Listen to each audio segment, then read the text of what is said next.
သတင်းဌာနရဲ့နောက်ဆုံးရရှိထားတဲ့သတင်းတွေကိုကျမအေးမြတ်ခိုင်ကတင်ဆက်ပေးသွားမှာဖြစ်ပါတယ်။ဒီကနေ့တင်ဆက်ပေးသွားမယ့်သတင်းတွေကတော့စစ်တွေတိုက်ပွဲမှာတိုင်းမုံနဲ့ဒါကဆမွန်တို့ကိုအမ်းမှာဖမ်းမိတယ်လို့မျိုးဖမ်းဆီးနိုင်မှာမဟုတ်ဘူးလို့သုံးသပ်တဲ့သတင်း။ကြောက်ဖြူတိုက်ပွဲမှာရှေ့တန်းရောက်နေတဲ့စစ်တပ်စစ်ကြောင်းတွေအထီနာလို့နောက်ဆုတ်ရတဲ့ဆိုတဲ့သတင်း။ဘုံကျဲခံခဲ့ရတဲ့မြောက်ဦးပြည်သူစေယုံအတွက်ဂျပန်နိုင်ငံမှာအလူငွေတွေကောက်ခံနေတဲ့ဆိုတဲ့သတင်းတွေအပြင်တခြားစိတ်ဝင်စားစရာကောင်းတဲ့သတင်းတွေကိုလည်းတင်ဆက်ပေးသွားမှာဖြစ်ပါတယ်ရှင်။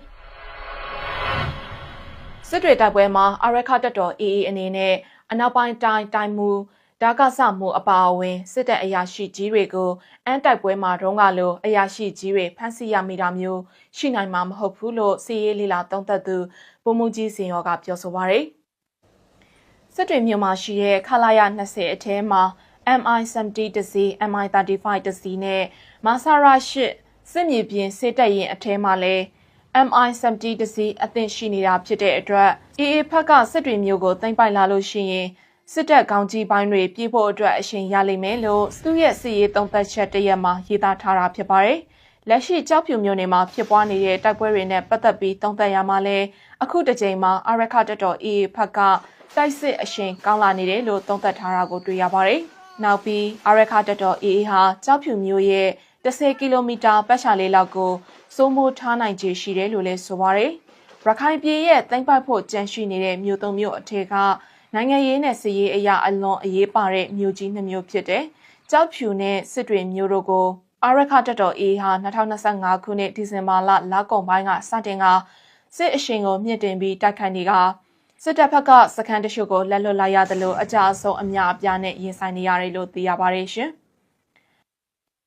ရခိုင်ပြည်ကြောက်ဖြူမြို့ပြင်တိုက်ပွဲအတွင်းစစ်ကော်မရှင်တပ်ရဲ့ရှေ့တန်းစစ်မျက်နှာကိုရောက်ရှိနေတဲ့စစ်ကြောင်းတွေဟာအထိနာနေတဲ့အတွက်တန်ရာရစစ်သားတွေကိုဆွဲထုတ်ပြီးနောက်ဆုတ်ပေးခဲ့ရတယ်လို့သိရပါတယ်။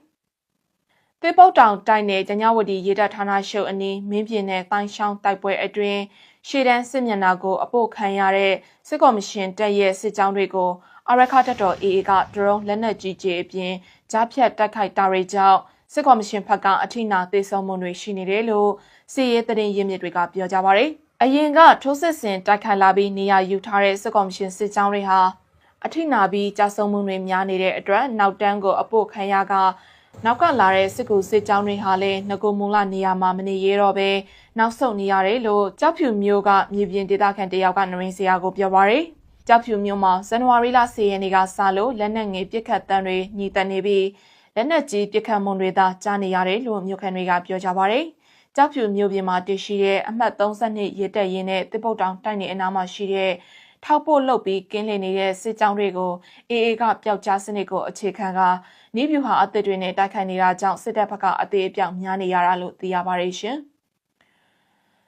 နောက်ထပ်ရခိုင်သတင်းတပုတ်အနေနဲ့ကတော့မြောက်ဦးမြို့မှာပုံကျဲခံခဲ့ရတဲ့ပြည်သူစေယုံကိုထောက်ပံ့နိုင်ဖို့ဂျပန်နိုင်ငံမှာရှိတဲ့ရခိုင်အမျိုးသားဒီမိုကရက်တစ်ပါတီ ANDP ဂျပန်ကအလှူငွေတွေကောက်ခံနေတယ်လို့သိရပါရယ်။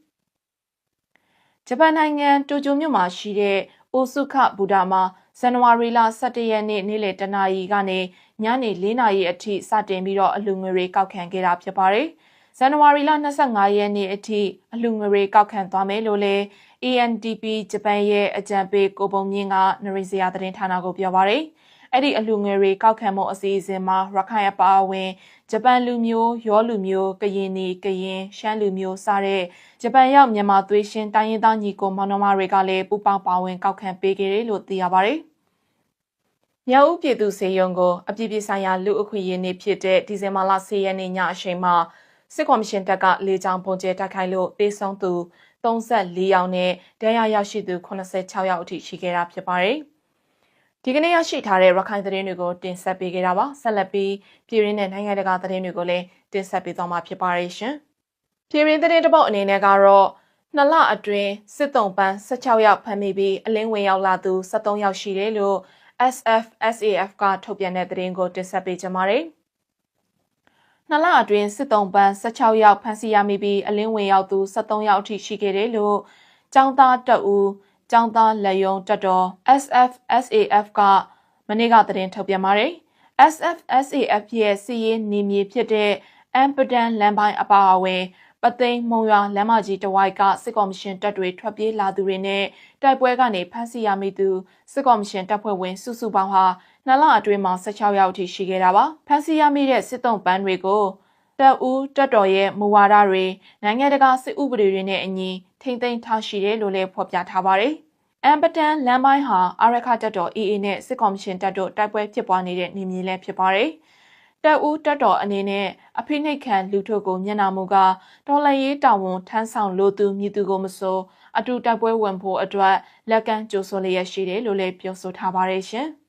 ။နိုင်ငံတကာသတင်းတပုတ်အနေနဲ့ကတော့တရုတ်နိုင်ငံသား9ယောက်အပါအဝင်73ယောက်ကိုတယ်လီဖုန်းစင်ကတ်9000နဲ့အတူဖမ်းဆီးရမိတဲ့ဆိုတဲ့သတင်းကိုတင်ဆက်ပေးပါမယ်။တရုတ်နိုင်ငံသား9ယောက်အပါအဝင်လူ73ယောက်ကိုတယ်လီဖုန်းစင်ကတ်9000နဲ့အတူဘင်္ဂလားဒေ့ရှ်ရေကဖမ်းဆီးရမိတယ်လို့ဒါကာထရင်ဗျူးသတင်းဌာနမှဇန်နဝါရီလ12ရက်နေ့ကသတင်းဖော်ပြပါရယ်။ဒါကာမြို့တော်ရေးတပ်ဖွဲ့ရဲ့ထောက်လှမ်းရေးဌာနခွဲ DV ဟာဒါကာမြို့ရဲ့နေရာတစ်ခုကိုဝင်ရောက်စီးနှင်းမှုတစ်ခုအတွင်း Telegram လိမ်လည်မှုဂိုင်းအဖွဲ့ဝင်10ယောက်နဲ့တရုတ်နိုင်ငံသား10ယောက်ကိုဖမ်းဆီးရရှိခဲ့တယ်လို့ဆိုပါရယ်။ဒီဖမ်းဆီးမှုအတွင်း operator အမျိုးမျိုးရဲ့စင်ကတ်9000နဲ့အတူ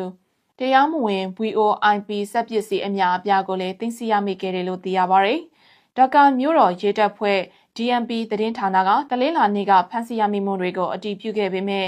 စစ်စင်ရေးပြုလုပ်ခဲ့တဲ့တိကျတဲ့နေရာနဲ့အချိန်တွေကိုတော့ထုတ်ဖော်ပြောဆိုခဲ့ခြင်းမရှိခဲ့ပါဘူး။ DMP မီဒီယာဌာနခွဲရဲ့ဒုတိယကော်မရှင်နာကဘင်္ဂလားထောက်လှမ်းရေးအဖွဲ့ဟာစင်ကတ်9000ကျော်မိုဘိုင်းဖုန်းတွေနဲ့ VoIP စက်ပစ္စည်းအများကိုသိမ်းဆည်းရမိခဲ့ပြီးတရုတ်နိုင်ငံသား9ယောက်အပါအဝင် Telegram လိမ်လည်မှုဂိုင်းအဖွဲ့ဝင်10ယောက်ကိုဖမ်းဆီးရမိခဲ့တယ်လို့အတည်ပြုပြောကြားခဲ့ပါတယ်။ဒီကနေ့အင်္ဂါနေ့မှာတော့ဖမ်းဆီးရမိမှုနဲ့ပတ်သက်ပြီးဘင်္ဂလားရေးတပ်ဖွဲ့ကသတင်းစာရှင်းလင်းပွဲတစ်ခုပြုလုပ်သွားမယ်လို့လည်းသတင်းရရှိပါတယ်ရှင်။နော်ရင်စရာသတင်းဌာနရဲ့နေ့စဉ်သတင်းတင်ဆက်မှုတွေကတော့ဒီလောက်ပါပဲ။နောက်နေ့တွေမှာလည်းထူးခြားတဲ့သတင်းတွေကိုဆက်လက်တင်ဆက်ပေးသွားမှာဖြစ်ပါတယ်။